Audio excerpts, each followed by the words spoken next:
네, 보신 것처럼 브라질 출장을 다녀온 40대 남성이 지카 바이러스 확진 판정을 받았습니다. 지카 바이러스는 무엇이고 또 어떤 점을 주의해야 할지 전문가와 함께 자세하게 좀 짚어보겠습니다. 네, 한국의학연구소 감염내과 신상엽 전문의 나와주셨습니다. 안녕하십니까? 네, 안녕하십니까? 네, 한국인 첫 지카 바이러스 확진자가 나와서 지금 주목이 되고 있는 상황인데요. 먼저 이 지카 바이러스가 무엇인지부터 설명을 좀 해주시죠.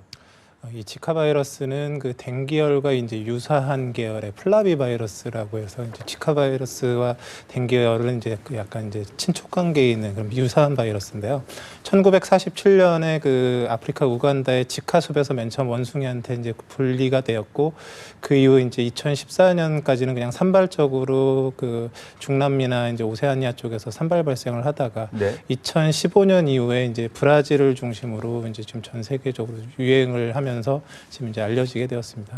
네, 이 지카 바이러스 하면은 발열이 가장 큰 증상이 아닐까 싶은데 그 외에 또 어떤 증상이 있는지도 궁금하고요. 증상이 아예 없는 경우도 있다고 하더라고요. 지금 이제 그 지카 바이러스도 그렇고 댕기열도 그렇고 둘 간의 증상 구분이 거의 안 될 정도로 증상이 비슷한데요.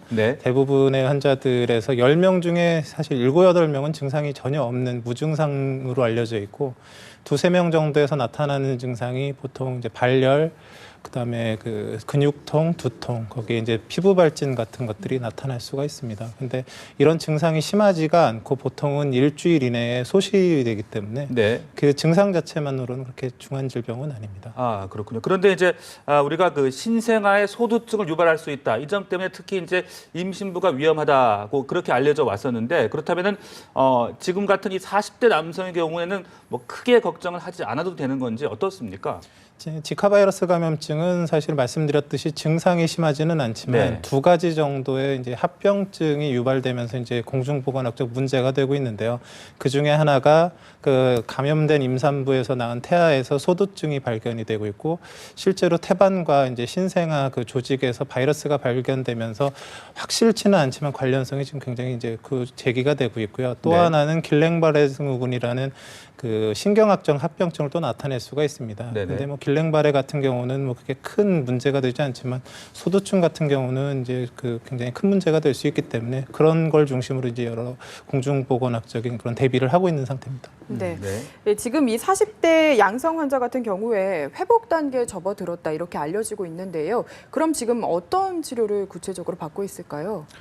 지금 댕기 같은 경우는 이제 예방책도 사실 특별한 게 없고 치료약도 좀 개발이 돼 있는 상태가 아닙니다. 근데 말씀드렸듯이 증상 자체가 경미하고 일주일 이내에 대부분은 본인의 면역만 가지고도 회복을 하기 때문에 지금 뭐 별다른 치료라기보다는 소위 얘기하는 대증요법, 그냥 그 불편감을 덜어드리고 지켜보는 그런 치료들로만으로도 이제 완치가 되게 될 거라고 생각하고 있습니다. 네, 왜 지난번 메르스의 경우에는 뭐 간혹 재발하기도 하던데 이 지카의 경우는 어떤 겁니까?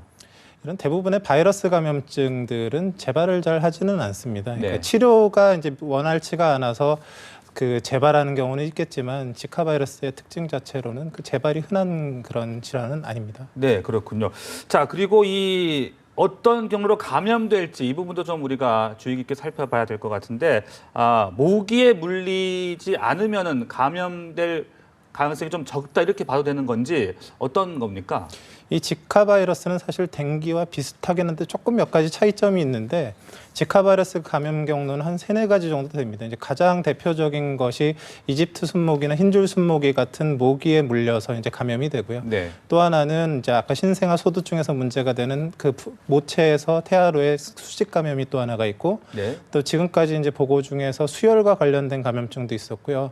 그리고 지금 이제 여러 이제 문제가 되고 있는 성 접촉과의 이제 관련성 여부도 지금 열심히 이제 논의가 되고 있어서 이런 그런 관련 그런 경로를 통해서 감염이 되는 걸로 되어 있습니다. 네, 지금 여러 감염 경로를 이야기를 해주셨는데 그렇다면 이 40대 환자분의 가족도 지금 진단을 받아야 되는 건지 궁금합니다. 기본적으로 전염병은 아닙니다. 지카 바이러스는. 근데 그러니까 소위 얘기하는 그 호흡기 감염병처럼 옆에 뭐 같이 생활을 하면서 그런 식의 그런 전염병은 아니지만 그 우리나라에는 그 지카 바이러스를 매개하는 그런 모기가 일부 있지만 그 모기를 갖고 있지 그 바이러스를 갖고 있지 않은 걸로 알려져 있고, 그러니까 성접촉에 의한 감염 가능성이 있기 때문에 네. 가족의 경우는 이제 그런 부분들을 확인을 해야 될 거고요. 그 외에는 거의 위험성이 없다고 보는 게 맞습니다. 이 남성 환자에 있어서는. 네. 그렇다면 이제 아내의 경우에는 좀 면밀한 조사가 필요할 수 있겠군요. 네. 네. 자, 그렇다면은 그 공기에 의한 감염 가능성은 뭐 제로라고 봐도 되는 겁니까? 없다고 보시는 게 맞습니다. 아, 네. 네. 그렇군요. 네. 그리고 이 지카 바이러스가 워낙 브라질을 통해서 확산이 되다 보니까 백신에 대한 관심도 높은 것 같은데요. 아직은 초기 단계라고 하더라고요. 백신과 예방약 이런 것들을 통해서 이제 네. 바이러스 예방을 하게 되는데, 아직 예방약이나 백신이 개발된 단계도 아니고 아직 임상 실험 단계까지도 못 간 걸로 알고 있어서 조금 기다리셔야 될 것 같습니다. 어느 정도나 기다려야 될까요? 근데 예상할 수는 없지만, 예. 예상을 할 수는 없지만 네네. 5년 10년 내에는 이제 만들어지지 않을까 생각하고 있습니다. 예. 네. 그렇다면 이제 아직은 우리나라에 뭐 모기가 많을 때는 아니지만 좀 더 더워지고 모기가 좀 많아지게 되면 좀 더 위험할 가능성도 있다라고 봐야 되는 겁니까? 국내의 위험성은 사실 그냥 없다고 보시는 게 거의 맞습니다. 왜냐하면 그 이집트 순모기, 흰줄 순모기 중에서 대부분 이집트 순모기가 이 지카 바이러스를 감염시키는데 우리나라엔 이집트 순모기가 없습니다. 그리고 네. 흰줄 순모기의 일부에서도 지카 바이러스를 가지고 다닐 수는 있는데 우리나라의 아주 일부의 흰줄 순모기가 발견은 되는데, 이 흰줄 순모기, 우리나라에서 발견되는 흰줄 순모기는 지카 바이러스를 가지고 있지 않습니다. 아, 네네. 때문에 이제 국내에서 발생하는 경우는 사실 없다고 보시는 게, 지금 현재 상으로는 없다고 보시는 게 맞고요. 네네. 근데 해외에 갔을 때 감염돼서 들어올 수 있는 사례들은 사실 위험이 있다고 볼 수 있습니다. 네. 그러면 해외 여행을 갔다 왔는데 뭔가 발열 등의 증상이 있다면 병원을 찾아서 꼭 이야기를 하는 게 좋겠네요. 지금 그 뭐 지카 바이러스가 뭐 중남미를 중심으로 발생을 하고 있지만 기본적으로 댕기열이 발생하는 나라에서는 지카 바이러스도 있다고 보는 게 사실 거의 맞거든요. 그래서 그 꼭 그 지카 바이러스 발생 국가가 아니더라도 뭐 동남아든지 이제 댕기열이 유행하고 있는 나라에서 다녀왔는데 잠복기가 2주가 넘어가지 않습니다. 그래서 2주 이내에 뭐 발열이나 두통이나 발진 같은 증상이 생겼다라고 했을 때는 댕기나 지카 바이러스를 생각하고 그 네. 보건당국에 이제 조사를 받으시는 게 안전할 것이라고 생각합니다. 네. 그럼 현 단계에서 정부가 좀 취해야 될 어떤 방역 조치 같은 건 있을 수 있겠습니까? 지금 국내에 바이러스가 존재한다고 보지는 않기 때문에 국내 네. 방역을 할 필요는 없겠지만, 이제 해외 여행 간에 이제 걸려 갖고 들어오시게 되면 이제 여러 문제가 생길 수 있기 때문에 해외 여행자에 대한 충분한 홍보와 여러 대책들을 강구해야 될 것이라 생각합니다. 네. 네. 지금 계속해서 위험성이 낮다라는 이야기 해주고 계신데 아무래도 우리가 메르스 경험이 있다 보니까 좀 두려움을 갖고 있는 시청자분들도 있으실 것 같습니다. 한 말씀 마지막으로 해주시죠.